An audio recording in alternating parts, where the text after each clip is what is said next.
Good morning. This is Suniti, 23rd February 2013, recording the buds on the Dendrobium Nestor canes.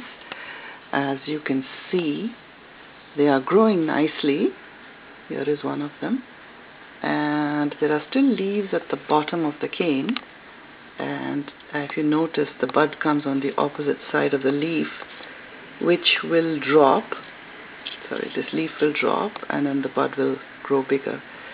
So there still has some leaves at the bottom, and the buds are actually not growing much, still kind of small, and I haven't watered the plant for a couple of weeks and it's gone quite dry.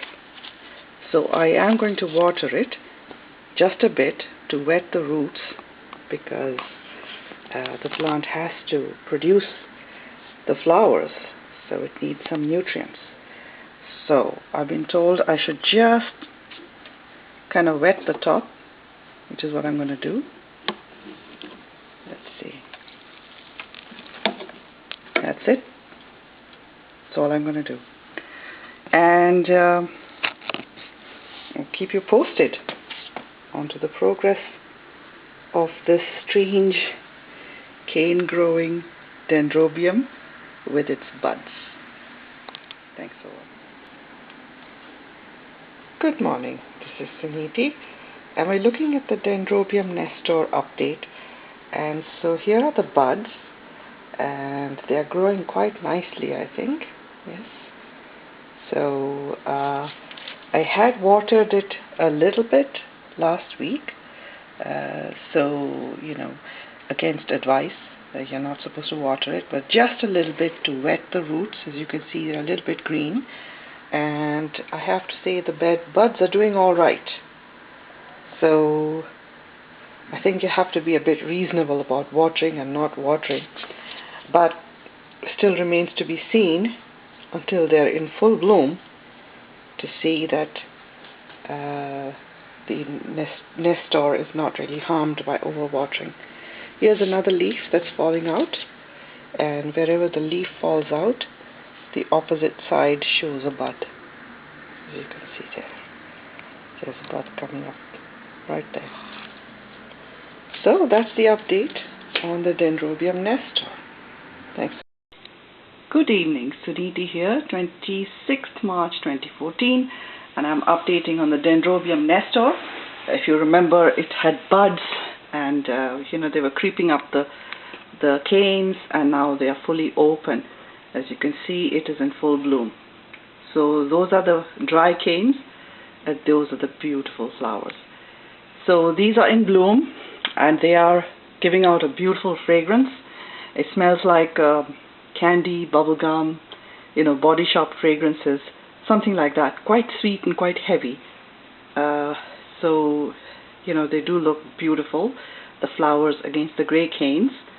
Let's take a look at the other cane that is also just about to open. Some of the flowers there. Yes, I was a little bit disappointed with this plant because it didn't have as many flowers as I thought it would. Some of the buds actually fell off. And where's the fallen bud here? You can see here. And I don't know why that happened there from the back, and only the front one's open. So I don't know why I had a bit of a bud loss. I'm wondering if I watered too early, or the temperature was not right or something. But I'm still pleased with the flowers. They have come back. This is my third year of returning flowers. Second year of return. I bought it 2 years ago. So I had flowers last year and had flowers this year. And the same thing, drying them out in the fall and letting the buds come out. The leaves fall away and then the buds come out. So that's one dendrobium. And I wanted to show you an update on the other dendrobium I had bought sometime in early February. You remember, I just bought it because it looked beautiful. So this is a fall dendrobium growing its cane from between the leaves. And what's surprising me is that it's lasting so long. Of course, all the buds have opened, but it's still fresh and it's still beautiful. So I just spray water it from time to time. Take a look at the roots there. The roots look quite healthy. I'll zoom in there a bit. There, you can see the roots. Pretty good. Nice and healthy roots, nice and healthy plant, and some very lovely flowers. So I think they've been around since about mid-February, and now it's end of March.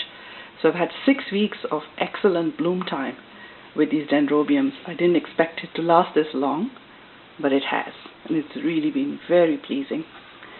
So that's my dendrobium update for this week. Thanks for watching.